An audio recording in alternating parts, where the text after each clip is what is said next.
First time kong umattend ng event ng Electronic Creator Matchmaking. Tara, samahan niyo akong umattend at mag-enjoy dito na kung saan ginanap sa Versus Barcade ng Uptown Mall. Nag-start nga palang event ng 3 p.m. At syempre, kailangan muna natin mag-register dito bago pumasok sa venue. Grabe, during the registration nga pala, binigay kagad yung isang t-shirt and tote bag na merong nakaprint na Tech.Connect, The Gaming Alliance. By the way, 50 creators nga lang pala yung invited dito sa exclusive event ng TikTok Shop and finally nakasama tayo doon. Alam nyo ba, isa sa mga pangarap kong attendant talagang itong tech category or electronic event na gusto kong attendan. Grabe, sobrang ganda ng place and also bagay na bagay yung team ng event dahil may mga arcade din sila ditong inu-offer. Dahil invited tayo ni TikTok, syempre libre lang lahat ng Hindi pa nga nagsisimula ang program, nilapitan na nga kagad natin yung Oppo, Boot, at Onikuma. Tapos, yung Oppo, may mga parapol nga rin pala sila.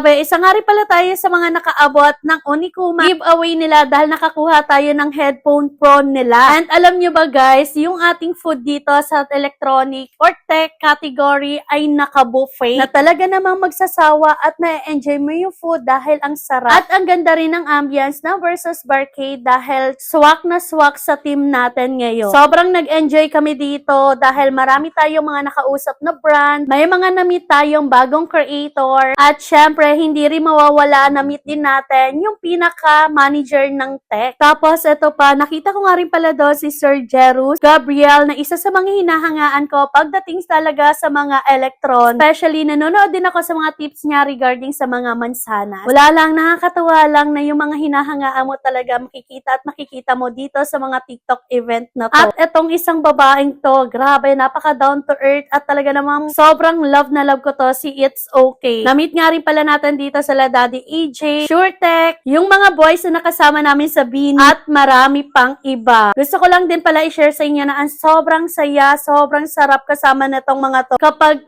tuwing event. Na talaga namang hindi lang program yung ikakasaya mo dito dahil kundi yung pagkakaroon ninyo ng connection ng mga co-affiliate. At ito si Mami Wendy, grabe, sobrang mahal na mahal ko to at na para bang siya yung best friend ko dito sa TikTok. Ang sarap lang din kasi sa feeling kapag ka napapahalagan ka talaga ng mga kasama mo, no? Tapos, na-enjoy mo yung community, tapos napaka-positive, at pareho pang kalog, at never ka rin mali-left out sa kanila. Grabe, sobrang nakakatuwa lang yung mga ganun feel. Tapos, todo pa yung pagsusupport sa'yo. Grabe guys, sobrang love na love ko kayo. Dahil hindi lang sa on-cam, ganun din kayo off-cam. O siya, hanggang dito na lang muna. Thank you for watching. Sa mga susunod na event ulit, please don't forget to like and share this video.